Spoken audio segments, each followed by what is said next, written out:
எனது சமையலறைக்கு நல்வரவு.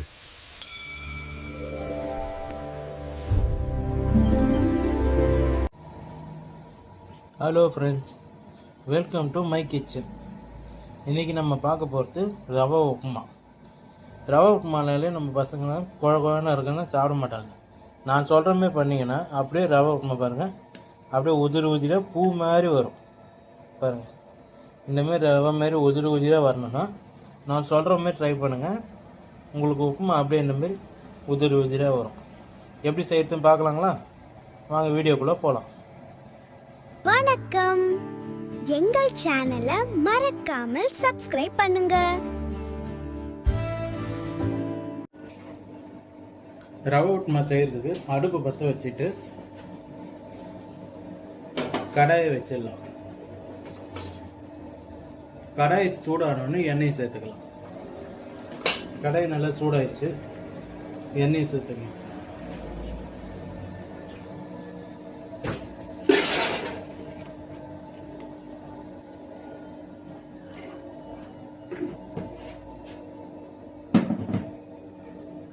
எண்ணெய் சூடானோன்னு கடுகு சேர்த்துங்க.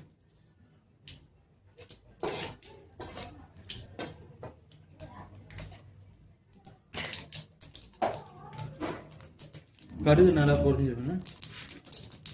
கடலை பருப்பு,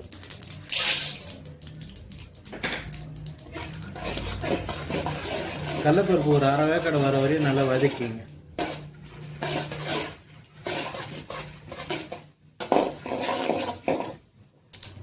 இந்தமாரி கடலைப்பருப்பு பாதி கலர் மாறின உடனே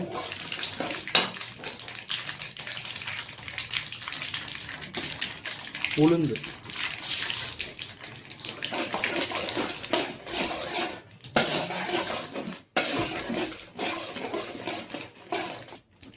வெங்காயம் சேர்த்துக்கங்க.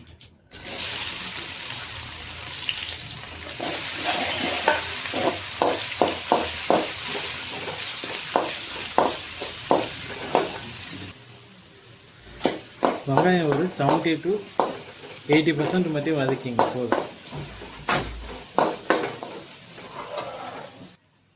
இப்போ பார்த்தீங்கன்னா வெங்காயம் நல்லா வதங்கிடுச்சு.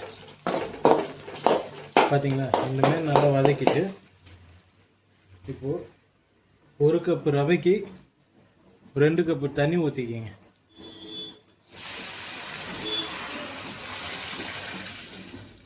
ஒரு கப்பு ரவைக்கு 2 கப்பு தண்ணி.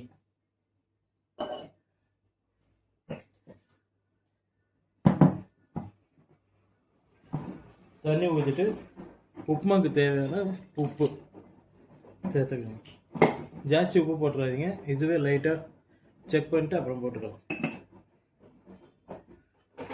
தண்ணி நல்லா கொதிச்சு வரட்டும். இப்போ பார்த்தீங்கன்னா தண்ணி நல்லா கொதிக்க ஆரம்பிச்சுருப்பாங்க. இந்த மாதிரி சல தண்ணி கொதிக்கணும்.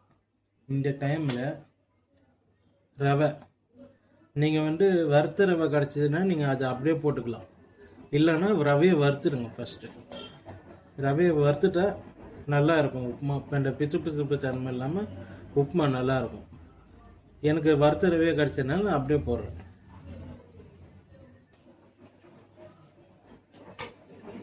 ரவையை சேர்த்துங்க, கொஞ்சம் கொஞ்சமாக சேர்த்துங்க.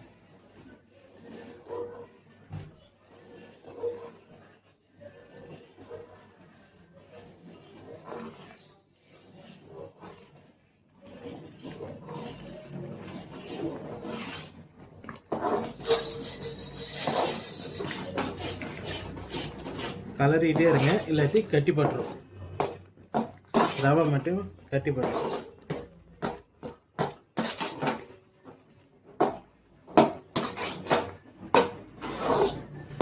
கலர் இருக்க மட்டும் விட்டுறாதீங்க.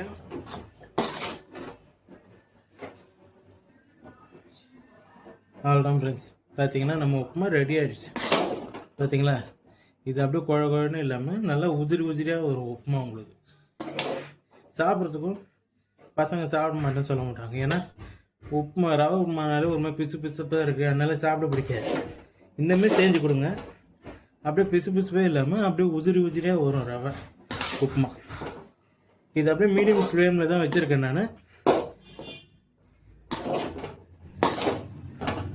இந்த மாதிரி நல்லா கலரி விட்டுட்டு ஒரு மூடி போட்டு இதை அப்படியே மூடி விட்டுருங்க.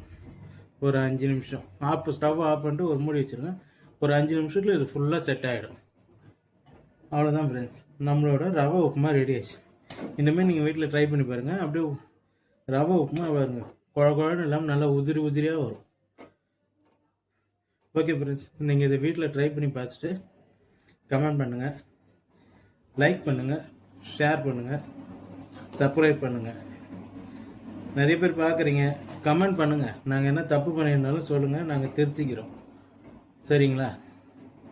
ஓகே ஃப்ரெண்ட்ஸ், அடுத்த வீடியோவில் பார்க்கலாம்.